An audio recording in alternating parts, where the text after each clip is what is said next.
Et dans un instant, on salive On salive, si vous voulez. Vous voulez saliver avec quoi? avec ce qui se fait de mieux, l'excellence en cuisine française. Ah, les meilleurs ouvriers de France. Ouais. Vous savez qu'il n'y a pas que la cuisine. Parce que Non, je vois c'est Frédéric, il Mais là, est je meilleur commence à ouvrier de avoir France, faim, moi. tailleur de pierre. Donc vous allez aller lécher son menhir. Allez, à tout de suite. 13h, 14h, Les auditeurs ont la parole avec Vincent Parisot et Céline Landreau. On parle des MOF, des meilleurs ouvriers de France. Et je tiens d'ailleurs à préciser, pour ceux qui ont les idées très mal placées, et il y en a quelques-uns visiblement, qu'il n'y avait aucun sous-entendu dans ce que j'ai dit. Je voulais simplement souligner que les meilleurs... Vous avez dit quoi exactement, Vincent? Je vous ai dit qu'on allait avoir un tailleur de pierre et qu'on n'allait pas aller lécher son menhir. Effectivement, je pensais à Obélix. C'est pas que les métiers de Qui bouche. mange des sangliers et pas des menhirs, d'ailleurs. C'est pas que les métiers de bouche, évidemment. Les meilleurs ouvriers de France. On va en avoir la preuve. On parle des MOF et on les salue effectivement aujourd'hui, les meilleurs ouvriers de France. La 28e session du diplôme démarre aujourd'hui. Elle va durer 2 ans. Ces diplômes seront remis en 2027. Et voilà, par exemple, tout à l'heure, Julien, je crois, nous expliquait que c'est tout un travail qui dure 2 ans. Il y a un chef-d'œuvre à réaliser. Et à l'arrivée, on reçoit le diplôme des mains du président de la République. C'est pas n'importe quoi. Qui est avec nous? Frédéric, bonjour. Oui, bonjour. Frédéric, tailleur de pierre. Oui. À quel endroit? Installé au Pouget, en Pays Cœur d'Hérault, dans l'Hérault, Dans l'Hérault.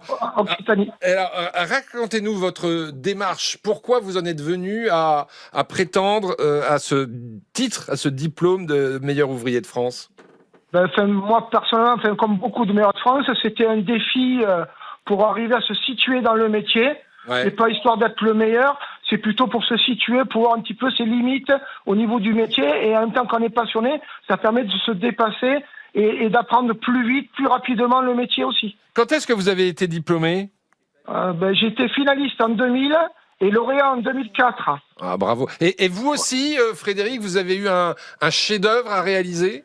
Oui, alors ce qui est bien dans notre métier, dans notre corporation, c'est qu'il y a une partie qui est imposée, mais il y a une partie qui est libre, où on met notre côté artistique en avant. Ouais. Et c'est ce qui est vraiment intéressant dans notre métier, par rapport à d'autres métiers où tout est imposé.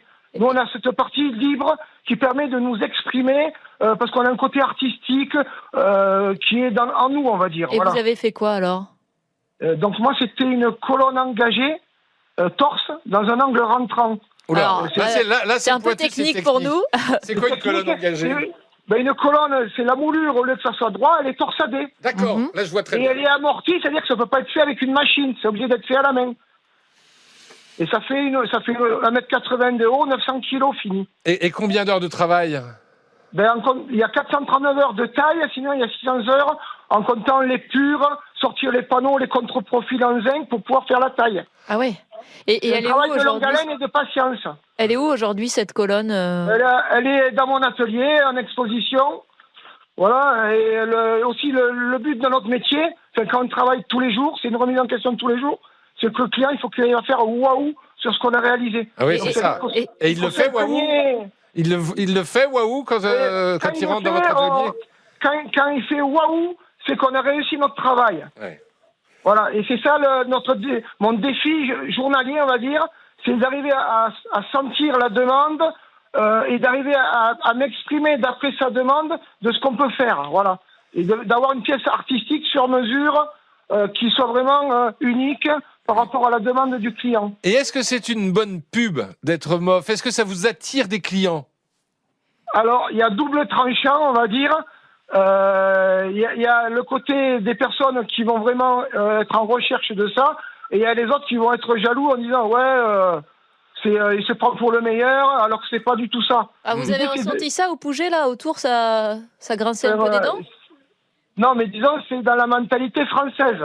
C'est pas que au Pouget, c'est général en France. Un peu de jalousie, et en même temps, effectivement. L'excellence crée de la jalousie, oui. L'excellence crée de la jalousie, et dès que j'ai voulu passer le concours, j'ai senti la jalousie quand j'étais salarié.